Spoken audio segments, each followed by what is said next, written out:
Hey guys, I am so excited about today's episode. Typically I have at the beginning right here, typically you end up hearing my guest and I'm pulling a little snippet of something that I think that is going to entice you and that you're going to enjoy, right? And like, oh, I got to keep listening. This is going to be great.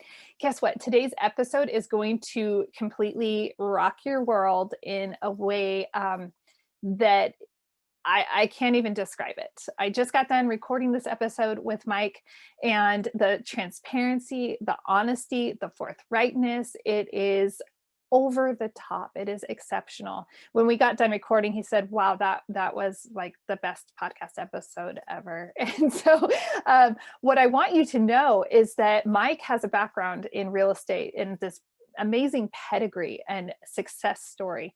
But sometimes with success, there comes some really hard blows. And if we're not listening to our instinct, if we're not watching for those red flags, we can find ourselves in a whole lot of trouble. And Mike's story today serves as that cautionary tale. And he is willing to be vulnerable and transparent so that he can serve others well. Okay. So I am going to spoil this a little bit. Should I? I kind of haven't decided. I'm going to put it like this. Mike has a background and a history, and something happened during the last recession that impacted his life, and he lost absolutely everything in a way that very few can relate, on a level that very few can relate. And it really boils down to ethics and listening and following. Like, you see that red flag, you take note of it and you take action. So I hope that you listen to this entire episode. I hope that you listen to it with a really open mind, and that you can appreciate, just as I did, how honest and vulnerable somebody is willing to be in order to better other people and encourage others and inspire others to watch for those red flags and to make the right choices along the way. All right, without ado, here you go.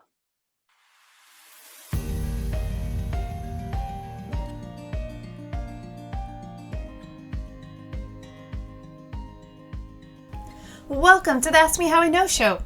I'm your host, Julie Holly, and I'm so excited you're here. Ask Me How I Know is the only podcast in the multifamily niche replicating what takes place outside the walls of a seminar. Remember when we used to get together like that?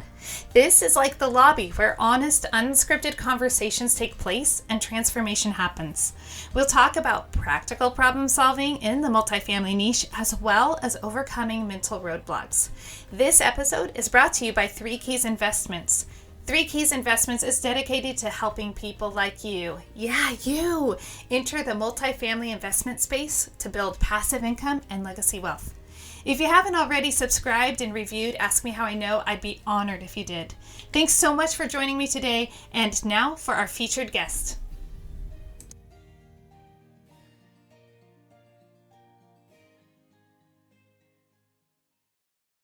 Hey guys, welcome back to Ask Me How I Know. I am so grateful to have you here again, and I have the most extraordinary guest. I know you probably get tired of hearing me say that, but I value all my guests so much. And today you are going to probably need to be sitting down while you listen to this episode, or exercising and maybe doing something cardio, because it's going to be fun, but it's really going to sober you up a lot as you're looking forward and you're investing, and you're going to have maybe some come to Jesus moments where you're like, oh, maybe I need to make some different choices. So Mike, I could not be more grateful to have you on Ask Me How I Know.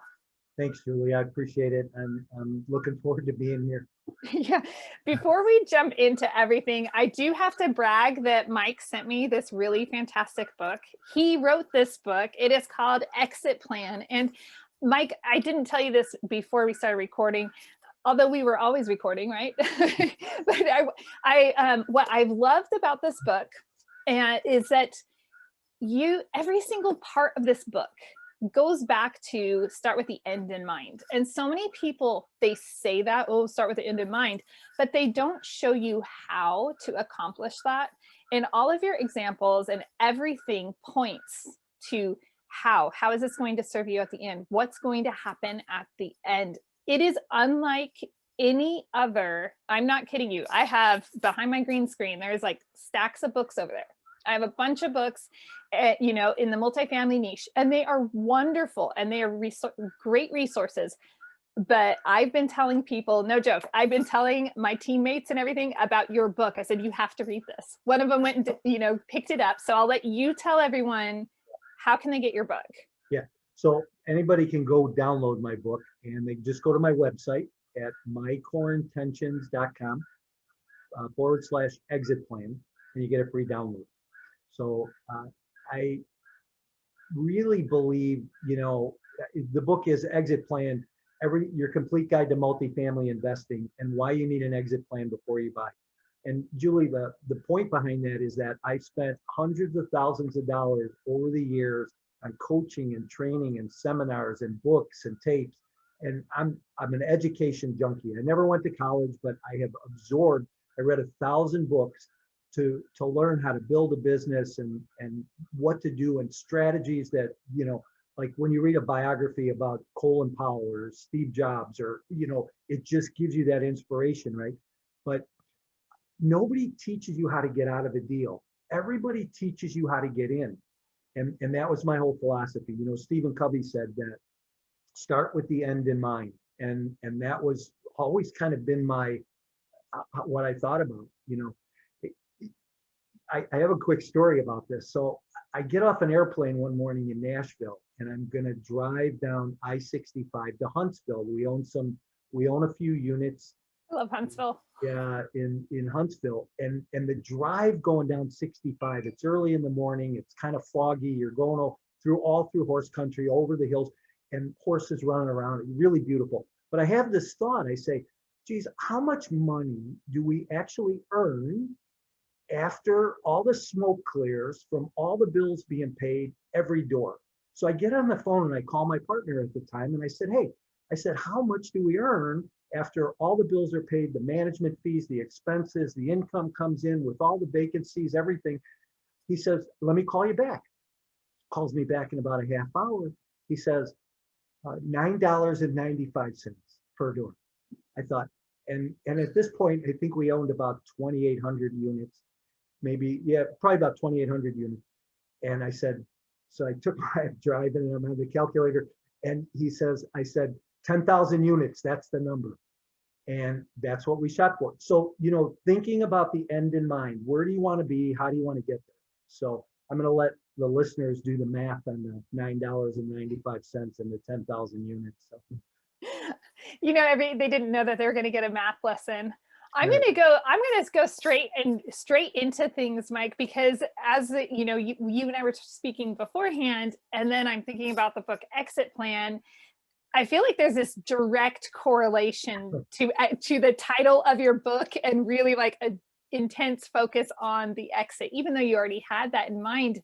But, you know, during the last, you know, recession in 2008, there were, well, let me back up. They kind of say, I hear a lot of people saying, at least the chatter is, you know, when the tide goes out, you're going to see who's swimming naked, you know, and the tide's about where, you know, the tide's going to go out. It's natural for it to go out anyway, but the tide went out in 2008, and the exit for some people wasn't very, you know, was more difficult than others. And I'm wondering if we can talk about what that was like for you. Sure. Where, you know, and I guess where do you want me to start? You know, I sold residential real estate for a number of years. In 2005, I saw the market was changing, and I had a pretty good lifestyle. I had a team. We were selling about 125 listings a year. I didn't do any buyer business because I knew I could leverage myself. But 2005 came, and I said, man, the market is shifting. You know, and you kind of mentioned this early, that, you know, nobody's ever got a crystal ball, but right. You know what? I just felt it. There was something going to shift in the tide. So I had always wanted to go in the apartment business, and I had done some work in the construction business for inland real estate today. And back then, inland wasn't what they are today, but I did a lot of work for them, and I understood the model. You know, you raise private equity, you find a great real estate deal, you marry the two, you stay in the middle, you operate it, you run it, and if everything goes well, you everybody makes money if everything goes well. Right, exactly. That's I the mean, one it doesn't, asterisk. It's pretty yeah. big. So you have to, you got to be careful along the way. I mean, there's a lot of choices that you make and a lot of decisions that you have to make. So, one thing is and I would warn everybody, don't ever over leverage. I was way over leveraged. I bought 4,000 units in 30 months. So we would buy complexes. In 2007, I bought 17 apartment complexes. Whoa. And, thinking that my team was stabilizing them, and they weren't. And we kind of grew way lopsided, out of control. We were over leveraged, unstable, and kept thinking, I always have had the philosophy, hey, if you need some money, go do another deal. And That's right. Cause you can make, it's like, okay, well, we'll just go get some more cash flow over here. right. So, so that only worked for a while though. So, I used to follow a trainer. He said, buy your best listing every quarter. And, it does, it puts income in your pocket, and then you have a piece of real estate. But you have to be careful. So we were over leveraged, we were lopsided, didn't stabilize. I thought people on my team were running things properly, and they weren't. And I had a tendency, I was the rainmaker, the face of the company. I was off building the company. And so we hit a wall in 2009, end of 2009. Had about 3,800 units at that point, and the markets shifted. And that original crash, I remember sitting at lunch with my CFO in 2008, and we're eating lunch and we're watching the news, and they're carrying boxes out of Lehman Brothers. I mean, people are walking out carrying boxes. And I said, hey, we're screwed, aren't we? And I didn't say it that way. He looked up at me, he goes, yeah, we're in big trouble. And, the world just went to hell in a handbasket after that. Real fast. Real quick. And so we rode it out pretty well for a while, bought some more deals, worked through some things, brought, good injections of cash into the company. And all of a sudden we hit a wall. And it was, we were in a situation where we had good companies. I had about 38 different companies. We had companies that were very profitable and companies that were not so profitable. And I really did what every business owner in the country does, and I moved money between companies. So I moved money from profitable companies into non-profitable companies, which isn't illegal, because I went to my accountant and I went to my attorney, and they said, yeah, that's fine to do. Just leave notes and track the money. And when the market shifts, put it back. Well, I thought the market would shift back, but the market didn't shift back. I never saw a 40% correction in the market coming for 10 years. So, people made money, and you're right, the semi-naked people really rode that tide out well. But so the market crashed, we imploded, moved money. And the problem was I didn't disclose the movement of money to my investors. So I wound up being indicted and faced federal mail fraud and wire fraud charges. And I went to federal prison for a few years. So I got convicted, sentenced to a 10-year prison sentence, and served about 7.5 years in federal prison. It is so, I just want you to know how amazed I am and grateful I am that you are willing to be vulnerable with your story, and that you're willing to put it out there. I know that there are a lot of people, investors out there right now, a lot of GPs that are trying to do this dance because they were over leveraged. Things have been so good. And remember how easy it was in the early 2000s? Like, it was like, oh, wow, this is easy, and it just seems like it's going to keep riding up, like, oh, the bull market's here to stay. Well, here's what, so people always say, hey, how'd you raise so much money so fast? Well, I did a real estate seminar in my office every Tuesday and Thursday night for 2 years. I put 20 brand new faces each night in my office. And all I did was taught principles about real estate investing. I gave away a book, Gary Keller's book, The Millionaire Real Estate Investor, which I think is probably one of the greatest books ever written. And I'd give that book away. People would come to the seminar, we teach on it, and I'd say, oh, by the way, we have this deal. People threw money at us because we were making money for a long period of time. And even when they were carrying the boxes out of Lehman Brothers, we were making money, and we were paying dividends, and people were happy. But we got over leveraged, and because we were unstable and over leveraged is when we hit the wall. And here's what I really want to talk about is I want to talk about the ethical dilemmas that we face in situations. So one of the questions I ask people on my podcast, Julie, is how do you make high pressure decisions in your life? Because I think it's really important how people realize in their own mind, even if you don't tell me, but know yourself how you make those decisions.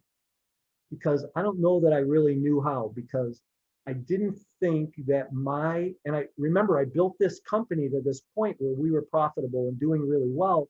And then all of a sudden I had other people working for me, making decisions, doing things that I thought were good. But now all of a sudden you start to question yourself. And I don't think you ever want to do that, especially as a CEO of a company. So here's what happened. I'm walking into a board meeting. It's in 2010. And I had an advisory board. I had 12 men and women who were extremely smart, a lot smarter than me in different industries and in the real estate industry. And I would go to these people. They were friends of mine. And well, most of them were, not all of them, but that was good because that left that, discrepancy in the conversation always. But I would go to these guys and ladies and just say, hey, this is what's going on. And they'd be honest with me. I just changed real estate coaches recently because my last coach wouldn't call me on my BS anymore, and the new one will. So. Oh, yeah, you got to call people out. Yes. Yeah, that's a whole nother story. So anyhow, I'm walking into this board meeting and I'm met in the parking lot by my in-house legal counsel. And he says, hey, listen, before we go in, I don't want you to talk about the loss of money, the movement of money, this going on, and this going on. And I said, whoa, hang on. I said, we're going into this meeting to talk about where we're at and see if we can get some answers. He goes, yeah, but we don't have enough answers. I said, look, we can't hide any of this. He goes, no, you don't understand the situation if we go in there. So here's what I did. I allowed somebody else who I paid an awful lot of money to on an annual basis, but I allowed him to make decisions for me, where if I would have walked into that meeting, things might have been different. Things might have went in a different direction because we were in trouble, but we weren't off the cliff yet. So I let him tell me what to do, and then it wasn't much longer we fell off the cliff. So, what would you say to someone? One question I'm thinking for everyone right now, you should just pause this episode and just ask yourself right now, who in your life will call you out? Who's going to call your bluff, and who's going to say you're making a mistake? Because we have to have those people in our life that will hold us accountable and speak that truth to us. yeah. Can I go back a second? Sure. And ask you, when you say, because I know in my mind, if I were listening, I would be wondering, okay, well, what does it mean? How was Mike over leveraged? What were some of the intricacies with that maybe people will identify with? Like when I released my episode about my wine consumption, I was very clear about this is how much, this is that, because sometimes we need that example to say checks and balance, like, oh, crud. I resonate with Mike's story. Yeah. So here's some of the things, right? So I was over leveraged. This is back in 2004, 5, 6, 7, 8. You could buy deals with 10 and 15% down. So I was buying $1 million deals with 10% down. Don't do that. I would advise anybody today buying any deal, whether you're syndicating it or buying it on your own, to be 25 to 35% in a deal, because it will save you in the long run if there's ever a change. I didn't raise enough money in deals. So one thing I would do today, if I went back to syndicate deals today, is I would over raise by you know, I'd have to look at the numbers and really evaluate it, but somewhere probably around 3 or 4%, put the money in an escrow account, and the investors would have to know, hey, you're going to get whatever that account is going to pay. You're not getting any more than that, but that sits there because it'll protect us for 36 months if the market drops 20% below the norm. So if your normal vacancy and economic vacancy is 15%, and the market's going to drop to 35, you've got that extra buffer in the bank to carry you. I had a partner, and I don't throw anybody under the bus, and I'm not going to do that. I had a partner who had a very good job, a W-2 job, and was very good at what he did. He was an operations guy working for a major corporation, and lost his job. And I thought, wow, he's got this operations background. He could come to work. He's going to take a business plan that we write, a construction plan. He's going to be able to go operate it and run it. Well, he's overwhelmed. You know, as soon as you start having millions and millions of dollars in rents come in, because we had a management company too, so we managed about 7,500 units, and you know, millions and millions of dollars, and I could see it on his face from time to time that he was just overwhelmed. But you know, you kind of, then the other thing that I did as a result of everything going on is I buried my head in the sand. So that was my fault, right? I didn't pay attention to the small KPIs. I didn't pay attention to the red flags. And I think that as a business owner, you need to pay attention to the red flag. You better know your numbers, because if you don't, the math never lies, Julie. It never, Never ever lies. The numbers, they don't just move around. Like, they tell the truth. It's always like, I consider the numbers like blood work, you know, just that Right. they speak truth. Right. It's your baseline. As you have thought about this experience, what would you say are some red flags? Like, if listeners are concerned that maybe I have a problem that's going to, you know, come out in the next recession, what would you say the top 3 red flags to look for are? So, boy, You can go more if you want a top 10. yeah, here's a story that comes to mind, right? So it's a Monday morning, third quarter of 2009. I have a property manager on a deal in Indiana that I own call me up, and she says, she's crying. It's like 8 o'clock in the morning. She goes, I have 32 moving trucks in the parking lot. She said, I don't have a scheduled move out for 40 days. She goes, what happened? This happened to be a town that we bought a property in. It was Anderson, Indiana. We bought a property in it. When we bought this property, Anderson, Indiana was rated the #1 city in the country to raise a family in. And within 9 months, it was at the bottom of the list. 30% of the businesses on Main Street rolled up, boarded up, gone. It was a small manufacturing town for the little intricate parts in cars. So like your knobs on the radio, the dashboard wood grain, the beading on seats, the foam in the seats, gone, just wiped out. Everybody was out of business. So all these people moved. And it was interesting, you know, watch your concessions, watch how much you give up front. Make sure you are not over leveraged. Make sure that you have the right people on the bus doing the right job. Check it, double check it. You know, one of the things I teach about is team building and networking. And it's the same thing. I don't care what industry you're in, or if you're a business owner, the people you have working for you, the people you have around you, you need to make sure, you need to watch them. I turned my head away too many times. I said, oh, he'll fix it. And he didn't fix it. And you can't trust other people. Here's what I know, Julie, nobody gets anything done as well as you and I do. I have control issues already, so that's hard. I would say I'm a recovering control freak, and I'm a woman, so that's like a double whammy, right? So, but it's true. No one's going to care about it, and nobody's going to get it done with finer execution. It's rare to find a partner that will, or an employee that will be able to do that. Yeah. So So here's the other thing that I need to say is I didn't pay attention to the red flags. We all see red flags around us. You need to pay attention to red flags. So I'm gonna give a couple examples. Do we have time? Um, Yes, we do. so um, 2008, when I go into business with my partner, he didn't really know much about real estate. He was actually the listing agent on my team. And so I'll never again go into business with somebody and give them 50% of a company that I'm going to build. So, there was another problem, right? Ask you how you know. Yeah, right. Okay, there you go. Hey, that'll be an off the recording conversation. I can see that. So, so I go into business and I say, hey, look, we never move money between companies.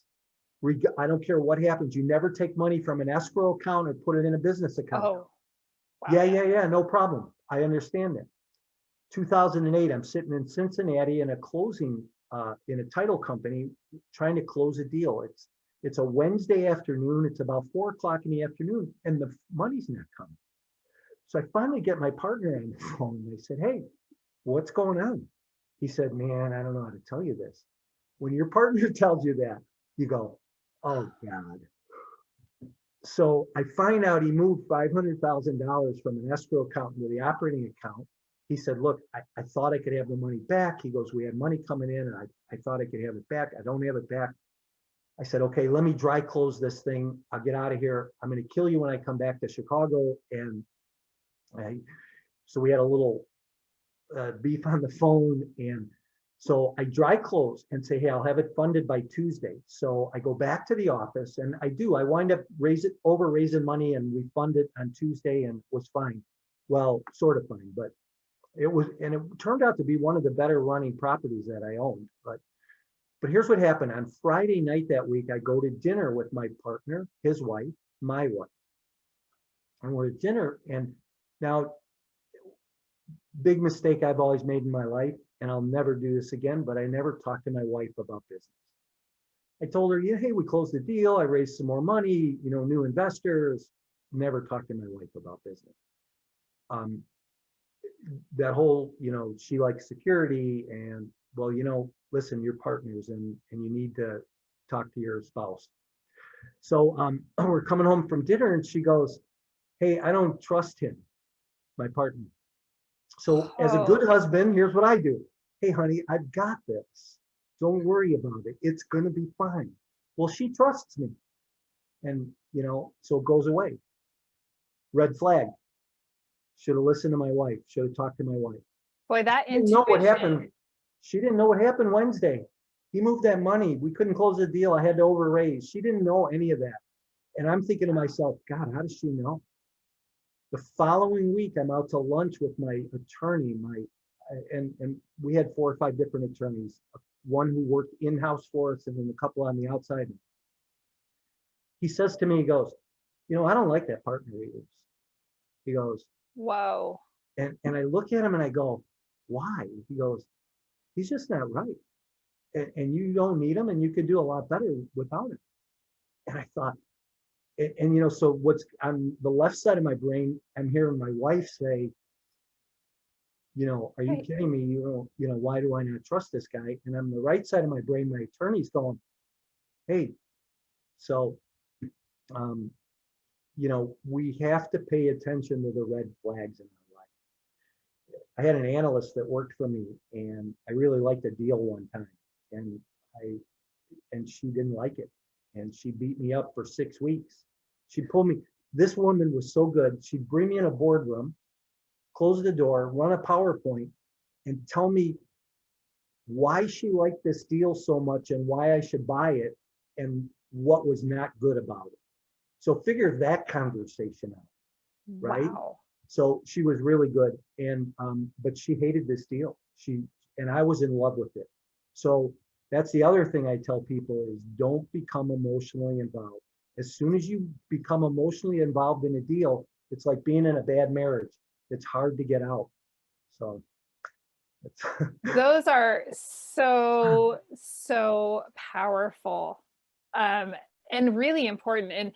And the people around us, there are checks and balances. And like you said, there are red flags. and we do see them. And if we don't see them wide-eyed, like I feel them. It's like, oh, I better not do that. I better make a different choice. And ignoring them is only going to fester a worse situation and a more difficult outcome ultimately. Yeah, yeah. So let me ask you this. I mean, you're in, you're in federal prison, and I just think that it would be for me, I mean, like the strength to be able to share that story and that the vulnerability to share that, those ethics that, got compromised before. And you had had such a good track record. So I'm banking on everyone listening. You need to read his book because it's fantastic. And you see all the successes, and you're just like, I mean, Mike knows what he's doing and what he's talking about. And it just takes like one little fracture and the dam breaks. It doesn't take like, a big atomic bomb or something. One ethical fracture will just completely destroy an entire dam. So, Yeah. Yeah, so I went to prison and I lost everything. Company's gone, and when I got indicted, I had looked at my wife at the time and I said, hey, we have a choice. I could give you some money, leave you some money, and you'll burn through it in a couple of years and have to go get a job, or I could build a business that will substantiate you and the kids and keep you in the house. So I built a property management company, and actually she still operates it today. She's done really well with it. So, but I went to prison thinking that I'd come home and I'd have some things to come home to and life would be pretty good. But when I got to prison, my wife decided to divorce me, and it ruined me. I lost everything. So I went from making millions of dollars to living in a 2x5 locker with 3 sets of clothes and 5 pairs of underpants. And, people say you go to prison, you don't need any money, but you get paid $9 a month in federal prison and you're not stamping license plates, which is the old cliche, right? So, there's a saying when you go to prison, and it is, you can either do the time or let the time do you. And I had a conversation, I was probably about 6 weeks in, and this kid in the gym, and I say kid because I'm a little old, he was probably in his 20s, and he pulled me over and he said, look, he goes, don't let these beep beep mhm. beep beat you. He goes, they can't take your brain away. He goes, you come in this gym, you work out with me every day. He goes, you will go home a better person. So Wow. yeah, he was very impactful. And then there was another guy that I met who's a very dear friend of mine today, who he spent about 17 years in prison. And prison can be very dark and very ugly, and especially when you've lost everything and it's like it's like dying and watching your whole life go on in front of you. Everybody lives their life and you get forgotten about. So it's an interesting perspective. So I decided to do the time. So there's a number of things that I did. I went to college, had never gone to school, so I decided to go to college, and I got a bachelor's degree in theology. So I did that for 4 years, and then I taught a bunch of Bible studies for 5 years. I wrote 2 books. I wrote Exit Plan, and then I wrote another book on property management that'll come out hopefully later this year.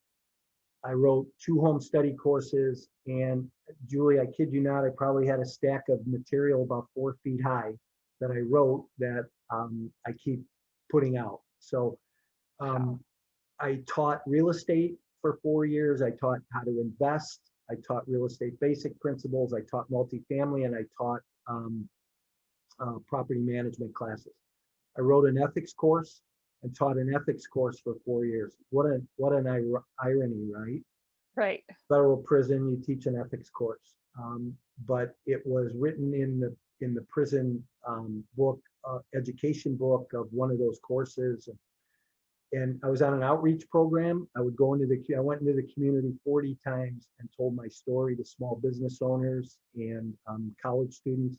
I actually wrote a paper with a professor from the University of Minnesota that we just got published within the last 60 days in the Business Journal of Ethics. So if anybody ever wants to see that, they can go to my website, download it. They can read my whole bio and then this ethics case study. It also came with a set of teaching notes that will be used at the college level for forensic accounting and accounting classes, sales classes, things like that. I taught myself how to play the piano. I read 400 books while I was gone. So I just did a couple things, but I chose to do the time. I had to stay busy because you get in this place where it's like, so I came home in the best shape of my life, physically, mentally, emotionally, and spiritually. So, you know, hey, listen, I'm just going to tell you right now, right? In 11 days, I get my ankle bracelet on. You can edit that if you want. That's exciting. And I think I'm going to send you a special something. We got to celebrate. So, yeah, that's just so.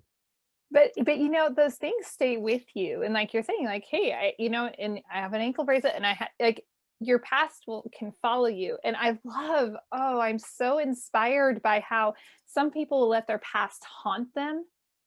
But you've allowed your past and all of the hardships that you have endured and gone through, you've allowed them to improve your life and to strengthen it. And that's what a huge takeaway I hope everybody takes is recognize the red flags, be ethical, know where the little cracks are in who you are as a person, and put some checks and balances in place so that you are girding those up.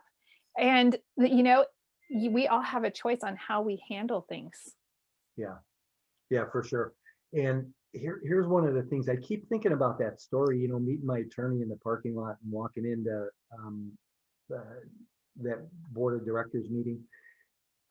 If you know in your heart of heart, in your gut of gut, that the decision you're going to make is the right decision, make the decision. Don't let anybody sway you or move you off of your center. Because if your head and your gut are right and you're centered,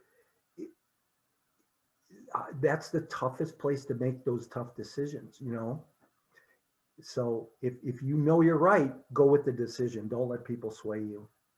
What would you say to someone who maybe they don't trust themselves? Maybe, they've had some experiences or they just don't have that self-confidence where, they discount their intuition and that head and that gut where it's like, oh no, it's just me. It's just cold feet. And they make excuses for it. What would you say to that person? That's a really good question. And here, I'm a coach and I have a coaching and training business. And I teach real estate investors how to invest in real estate and decisions to make. But here's my key. My key is I want you to live a balanced lifestyle, a quality life, because I know what it's like in real estate to get too distorted and out of whack. Here's what I would tell people. You know what the choice is, what the decision is. As a coach, I don't tell you what to do. I hold you accountable and I encourage you, but I help you self-discover what it is that you're trying to accomplish, what it is you want. Because coaching is about self-discovery. It's not about me telling you what to do. It's not about me educating you. It's about self-discovery. And you know what the answer and the decision is. And if I can help you pull it out, then I've done my job as a coach and now you're solid as a person. I'll echo that with sometimes we need our coaches to just be that sounding board as we develop that strength to trust our instincts and to be able to even hear it. Because sometimes we even have to train ourselves to be able to hear ourselves and then to trust ourselves. Amazing. Yeah, thank you. Mike, I have appreciated you. Every episode, I'm like, where did the time go? I am so grateful for you and for your transparency. I always ask guests at the end, is there something, sometimes there's one thing that you're like, I really, really want to make sure I get to say this. Are there any other gems you'd like to leave the audience? Just do the right thing. We all know what the right thing is. And do the right thing. follow your own internal advice. Powerful. I cannot thank you enough. I want everyone listening. Mike has an amazing coaching program. There's nobody I trust more than somebody that's willing to be honest and vulnerable. Too many people, I just had this conversation with my 12-year-old son, and that conversation circled around everyone has something that they're hiding. Don't get me wrong, but like, hey buddy, I'm just letting you know, because he was kind of saying, well, these people have it all together. And I'm like, oh, you know what? I've learned in my years, everyone has something. And it's the people that are willing to be vulnerable in appropriate settings and times and everything, right? Those are the people that really earn trust, because it's important to be able to be honest. And I very much appreciate your honesty. I would say make sure you go and check out Mike's website and see if his coaching services or his offerings or any of his strategies, especially go download the book. It's free and it's an amazing read. So you want to do that. And I'm going to leave a link down in the show notes to make it super easy for everybody. Great. Is there another way aside from your website, Mike? Is there any other way that you would like people to connect with you? Yeah, people can send me an email at mike@mycoreintentions.com, and they could call me. So that number is 312-600-8007. So either way, I'm easy to get a hold of most of the time. That's awesome. Most of the time. And I love connecting with you over on LinkedIn as well, but that's just my little happy spot. That's Julie's happy spot on LinkedIn. So LinkedIn, Facebook, hey, listen, go to my website, go to Insider Secrets podcast, and like us, love us, all that crazy stuff. So rate, review, because you'll have another podcast to binge on, and it will be totally worthwhile. Mike, thanks again for joining us on Ask Me How I Know. Hey, thanks, Julie. To my sweet audience, I just want to remind you, you are just one decision away, one step away every single day from finding your freedom. So don't let anything stop you. Just go and make that decision and keep the momentum going. Thanks so much for joining me for another episode of Ask Me How I Know. This episode was brought to you by 3 Keys Investments. They are dedicated to helping people like you, you, my awesome listeners, develop passive income and legacy wealth through multifamily investing. Feel free to check out their website, 3keysinvestments.com, to see if there is an offering that will help your portfolio grow and meet all of your needs. If you haven't already rated, reviewed, subscribed, liked, all of those bells and whistles, I would be absolutely honored if you would do that for Ask Me How I Know. Thanks again, and go make it a great day.